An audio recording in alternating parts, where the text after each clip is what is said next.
계속 무더운 날씨가 이어지고 있습니다. 건강 관리를 좀 유념해 주셔야 할 것 같습니다. 그렇지만 이렇게 시원한 대형교회, 우리 교회에 오셔서 예배하시니까 기분은 좋으시죠? 예. 함께 인사하겠습니다. 시원한 교회 참 잘 오셨습니다. 축복하고 사랑합니다.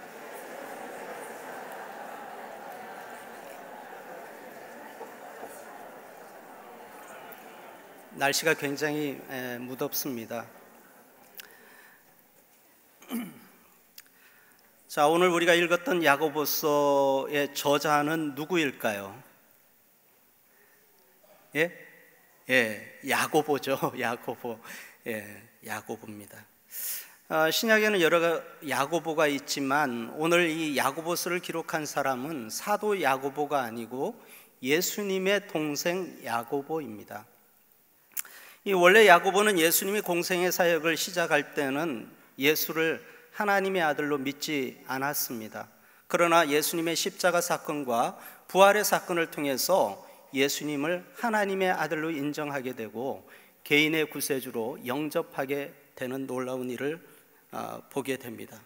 그리고 베드로가 예루살렘을 떠날 때 선교를 위해서 떠났을 때 야고보는 예루살렘 교회의 감독이 되어서 하나님의 귀한 일을 하게 되었습니다. 교회 역사가인 요세비우스가 야고보가 무릎을 꿇고 오랫동안 기도했기 때문에 그의 무릎이 마치 낙타의 무릎과 같이 되었다, 이렇게 기록하고 있습니다. 그래서 사람들이 야고보의 별명을 낙타 무릎이라고 했습니다. 낙타 무릎은 한마디로 말하면 인내하는 사람이었다, 이렇게 평가할 수 있겠습니다. 기도하기 위해서 인내했고 또 하나님이 맡겨주신 사명을 이루기 위해서 인내했다는 말씀입니다. 그 낙타 무릎을 가진 야고보가 당시 예루살렘에서 박해를 피하기 위해 로마 제국 곳곳으로 떠난 많은 성도들에게 편지를 보낸 것이 바로 우리가 읽고 있는 야고보서 이야기입니다. 배경을 좀 더 생각해 보면요, 스데반이 순교한 후에 기독교에 대한 유대교의 박해가 굉장히 심하게 됩니다. 이 박해 때문에 성도들은 예루살렘을 떠나서 로마 제국의 각 지역으로 흩어지게 됩니다. 이런 흩어짐을 통해서 또 하나님은 선교의 명령을 수행하고 계셨던 것입니다. 그러나 그들은 박해를 피해서 떠났지만 또 그들에게 닥쳐온 새로운 박해들이, 어려운 일들이 눈앞에 쌓여 있었습니다. 그들이 받았던 어려움은 무엇이었냐면, 첫째는 먼저 이주한 동족인 유대인들의 박해가 또 그곳에서도 있습니다. 또 이방인 지역에 와서 살다 보니 텃세를 부리는 이방인들의 박해도 있었습니다. 예루살렘에서 멀리 떨어져 있다 보니까 신앙생활을 지도해 줄 만한 사도나 선생들이 없어서 그들은 영적으로 성장하지 못한 채 미숙한 가운데 성도들 간의 갈등을 일으키는 그런 어려움도 경험하게 됩니다. 또 성도들 간에는 빈부격차가 심해져 있는 텀을 타서 가난한 자들이 부유한 사람들의 집을 약탈하는 그런 어처구니 없는 일들도 경험하게 되었습니다. 이런 문제를 안고 있는 성도들에게 야고보는 그들이 신앙생활을 하면서 꼭 필요한 한 가지 단어, 그것이 무엇이었을까요? 바로 인내였습니다. 야고보서는 오늘 우리에게 주시는 하나님의 말씀 가운데서도 우리가 인내하도록 우리에게 말씀하고 있습니다. 사실 우리는 야고보서 생각하면요, 행함이 없는 믿음은 죽은 믿음이다, 이런 생각을 자주 하게 됩니다. 그러나 그것은 야고보서에 흐르고 있는 한 가지 주제일 뿐이고, 야고보서 전체를 관통하고 있는 주제는 바로 시험과 인내입니다. 그래서 오늘 저는 여러분과 함께 시험과 인내에 관해서 말씀을 나누고자 합니다. 자, 먼저 한번 야고보서 말씀을 한번 찾아볼까요? 야고보서 1장 2절 말씀을 찾아서 우리 함께 읽어보도록 하겠습니다. 자막을 준비 못했습니다. 자, 야고보서 1장 2절을 같이 한번 읽습니다. 내 형제들아, 너희가 여러 가지 시험을 당하거든 온전히 기쁘게 여기라. 자, 1장에 보면은 시험과 시련이라는 단어가 무수히 나옵니다. 1장 안에서 9번이나 등장하고 있습니다. 2절에도 그렇고 3절에도 이는 너희 믿음의 시련이 인내를 만들어내는 줄 너희가 알미라. 12절에는 시험을 참는 자는 복이 있나니 이는 시련을 견디어낸 자가 주께서 자기를 사랑하는 자들에게 약속하신 생명의 면류관을 얻을 것이기 때문이다. 이렇게 말씀하고 있습니다. 여기 시험, 헬라어로요 페이라스모스라는 단어를 쓰고 있습니다. 페이라스모스. 이 헬라어에는 여러 가지 뜻이 있습니다. 시험이라는 뜻도 있고, 또 시련이라는 뜻도 있고, 또 유혹이라는 아주 포괄적인 단어가 바로 시험입니다.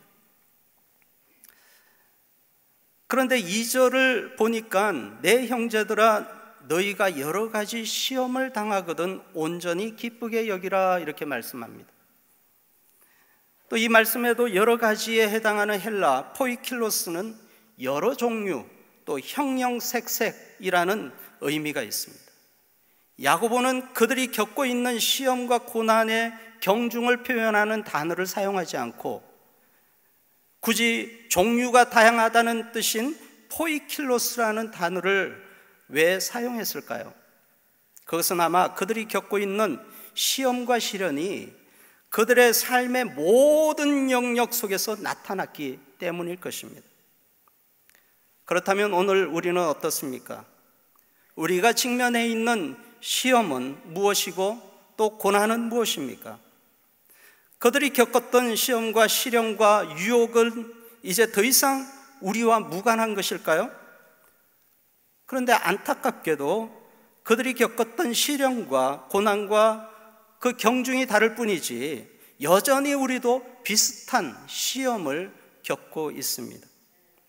2장에서 5장 초반까지 야고보는 다양한 시험거리를 늘어놓습니다. 그것을 요약해보면 이렇습니다. 돈과 관련된 문제로 인해 부자와 가난한 자를 차별하는 문제를 말해줍니다. 또 혀와 관련되어서 사람들에게 몹쓸 말을 하고 상처 주고 또 그렇게 말하는 자신이 스스로 자괴감에 빠지는 문제를 말해줍니다. 또 인간관계에서 오는 문제, 서로 비난하고 비판하는 문제를 또 말해주고 있습니다. 이런 문제들을 통해서 흩어진 성도들은 수많은 시험을 당하고 있었구나, 이렇게 짐작할 수 있다는 것입니다. 이런 이야기가 다 지금 우리가 겪고 있는 문제는 아닐까요? 우리도 은연중에 사람들을 차별하고 있습니다. 부유한 사람을 환대하고 가난한 사람을 멸시하는 경향이 우리 안에 있지 않습니까? 약한 자에게 강하고 강한 자에게 약한 모습이 우리 모습이 아닙니까? 목소리 작은 사람의 말은 무시하고 목소리 큰 사람 말은 듣는, 수용하는 이런 교회 공동체는 하나님의 말씀의 원리보다 세속적인 관점에 따라가는 공동체가 아니겠습니까? 어떤 것보다도 교회 안에서 사랑으로 연합해야 하는데 무슨 일만 있으면 비방을 일삼는 일은 우리의 습관이 아닌가, 그렇게 생각이 됩니다. 자, 물질주의와 폭력적인 언어와 비방하는 인간관계에서 시작하는 많은 시험들이 흩어진 성도들의 삶에 구석구석 자리 잡고 있었던 것처럼 오늘 우리의 삶 가운데서도 그렇게 자리하고 있다는 사실을 우리는 분명히 인지해야 할 것입니다. 그렇다면 우리 성도들은 이런 시험에 놓여 있을 때, 시련이 우리를 붙잡고 있을 때 예수를 믿는 우리는 어떻게 해야 하는가? 야고보는 우리에게 본문을 통해서 그 말씀, 그 해답을 말씀해 주고 있습니다. 먼저 농부에게 인내를 배우라고 우리에게 권해 줍니다. 7절을 시작할 때 이렇게 시작합니다. 그러므로라는 접속사로 시작합니다. 그리고 주께서 강림하시기까지 길이 참으라. 이 접속사는 앞으로 성도들이 겪게 될 여러 가지 시험에 관한 문제를 해결하기 위한 한 수를 던지는 그런 접속사다, 저는 그렇게 생각합니다. 굉장히 중요한 접속사다, 이렇게 생각합니다. 그러므로 형제들아, 주께서 강림하시기까지 길이 참으라. 이 말씀은 시험에 처한 우리에게 주시는 하나님의 처방입니다. 그러나 이 말씀을 묵상하면서 저는 처음에는 가슴이 답답했어요. 가슴이 답답하고 또 쉽게 와닿지가 않았습니다. 뭔가 도전적이고 진취적인 해답을 우리에게 줬다면 얼마나 좋았을까. 그러므로 형제들아, 성령 충만을 받으라, 이러면 더 뜨거웠을 텐데, 또 그러므로 형제들아, 기도 능력을 받으라, 이렇게 했으면 우리의 가슴은 얼마나 더 뜨거웠을까, 그런 생각을 합니다. 그러므로 형제들아, 주께서 강림하시기까지 길이 참으라. 참는 것이 또 더해서 길이 참으라고 합니다. 참는 것은 모두 이골이 나 있지 않습니까? 어느 정도 다 참으시죠. 그런데 또 참으라니 언제까지 참아야 할까요? 그래서 원망하는 마음이 생기기도 합니다. 그런데 여기서 우리가 놓칠 수 없는 단어가 있어요. 그 단어가 바로 주께서 강림하시기까지입니다. 여러분, 예수님께서 이 땅에 다시 오시나요? 다시 물어보겠습니다. 예수님께서 다시 오십니까? 믿습니까? 믿습니까 해야지 이게 통하네요. 주님이 오십니다. 이것은 성경의 약속입니다. 지금까지 하나님께서 우리에게 약속하셨고 하나님은 신실하셔서 그 약속을 이루어 오셨습니다. 재림에 관한 문제, 그것도 하나님이 약속하셨기 때문에 분명히 우리에게 이루어질 줄 믿습니다. 그러나 재림에 관한 잘못된 해석으로 많은 이단들이 재림 신앙을 약화시켰습니다. 그러나 분명히 예수님은 이 땅에 오십니다. 이 신앙이 분명해야 합니다. 이 고백이 분명한 사람은 어떤 시련 속에서도 인내할 수 있는 사람입니다. 이런 사람은 세속의 가치관이 아니라 하나님을 바라볼 수 있는 시선을 가진 사람들입니다. 8절에 주의 강림이 가까우니라, 여기서 가까우니라는 이 동사 시제가 완료 시제로 사용되어지고 있습니다. 완료 시제. 이 말은 주의 강림이 이미 가까이 왔다, 이렇게 말하고 있는 것입니다. 마치 이제 우리 집 문 앞에 와 있다는 이야기와 같습니다. 그래서 이 시대는 주의 재림이 문턱에 와 있는 시대라고 말하는 것입니다. 정말 내일이면 나팔 소리가 나고 주님을 맞이해야 할지 모르는 그런 상황 가운데 우리는 살아가고 있습니다. 이것을 묵상하면서 저는 더 참아야 했겠구나, 그런 후회스러움도 있었습니다. 더 참아야지, 더 인내해야지. 저도 굉장히 잘 참는 사람 중에 한 사람입니다. 근데 유독히 저는 잘 참지 못하는 그런 나쁜 버릇이 있습니다. 그 버릇은 우리 아이들에게 제가 굉장히 엄합니다. 엄해서 뭔 잘못한 걸 보면은 제가 이렇게 가만히 있지 않습니다. 큰 목소리로 이렇게 얘기는 하곤 하는데, 제가 그 생각하면서 더 많이 참아야겠구나, 그런 생각을 하게 되었습니다. 또 동료들과의 관계에 있어서도 때로는 화를 낼 때가 또 많이 있었거든요. 내가 좀 더 참을 걸, 그런 생각을 하게 됩니다. 예수님이 내일 오신다는데, 여기서 자기 성질대로 살아갈 사람이 어디 있겠어요? 참아야 합니다. 그것도 길이 참아야 합니다. 예수님이 오시는 날에는 우리가 당하는 시험에 대해 역전을 시켜주실 것이 분명하기 때문입니다.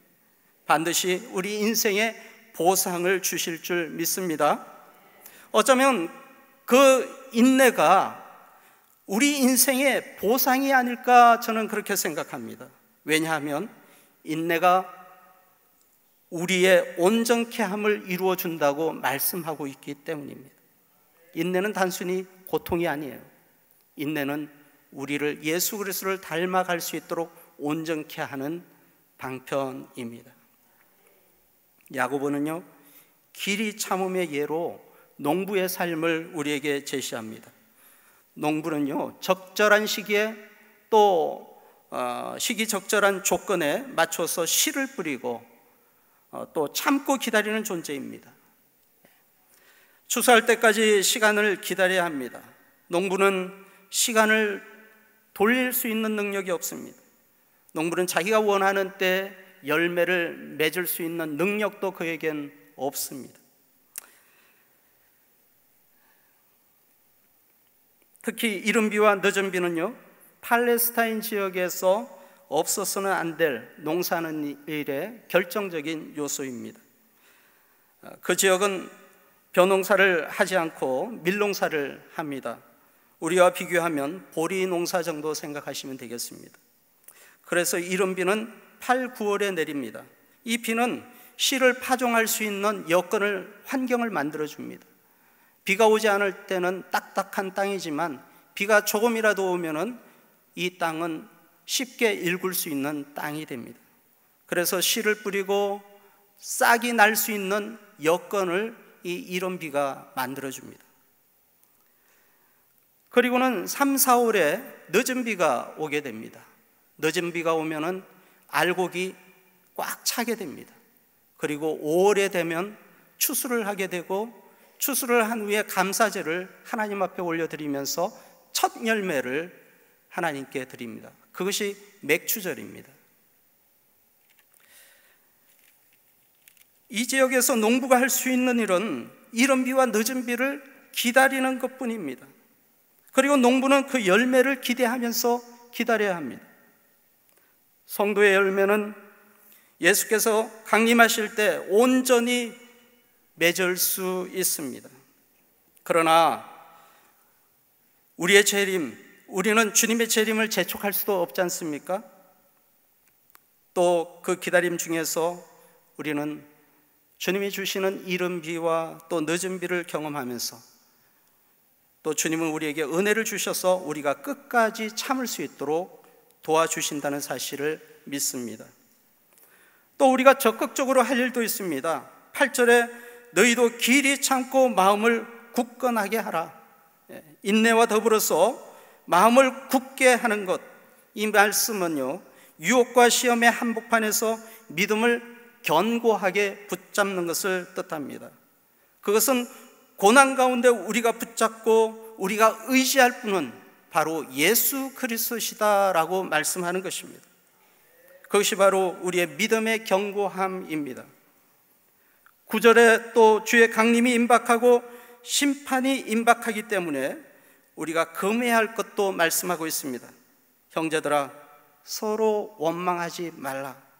시련의 과정 속에서 우리 마음속에는 불평과 원망이 가득 차 있습니다.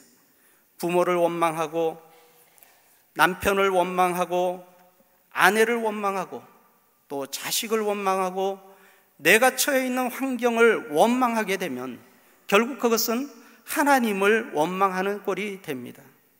그러므로 시험과 시련이 내게 올지라도 겁내지 마시기 바랍니다. 원망하지 마시기 바랍니다. 불평하지 마시기 바랍니다. 농부의 마음처럼 참고 기다리시기 바랍니다. 그럴 때 주님은 이른 비와 늦은 비로 우리를 복주시고 우리의 삶을 온전케 하시는 줄 믿으시기를 축복합니다. 농부의 기다림처럼 주님의 움직임에 기다리시기 바랍니다. 반드시 계절은 바뀌게 되어 있습니다. 이 무더위가 지나가고 가을이 성큼 성큼 올 것입니다. 농부의 기다림은 열매를 보기 때문이고 우리의 기다림은 인내의 열매인 그리스도를 담는 온전함 때문입니다. 그러므로 인내하시기를 다시 한번 축복합니다. 두 번째로 생각해 볼 것은 선지자들의 고난과 오래 참음으로 본을 삼으라고 말씀하고 있습니다. 여기 선지자들을 가리켜 주의 이름으로 말하는 사람들이라고 합니다. 이렇게 언급한 것은 바로 앞에 나와 있는 시험을 당한 원망하는 사람들과 대조하기 위해서입니다. 이 선지자들은 주의 이름으로 말했고 그들이 경험하고 있는 고난은 자신들의 잘못이 아니라 하나님의 뜻을 실천하기 위해서 당하는 그런 고난이었습니다. 다니엘은 하루 3번씩 무릎을 꿇고 성전을 향해서 기도할 때 그는 사자굴에 던져졌습니다. 요셉은 하나님이 주신 꿈이 있었지만 그는 억울하게 고소당하고 불의하게 감옥에 갇히게 됩니다. 30살이 되기 전까지 그의 인생은 악몽 그 자체였습니다.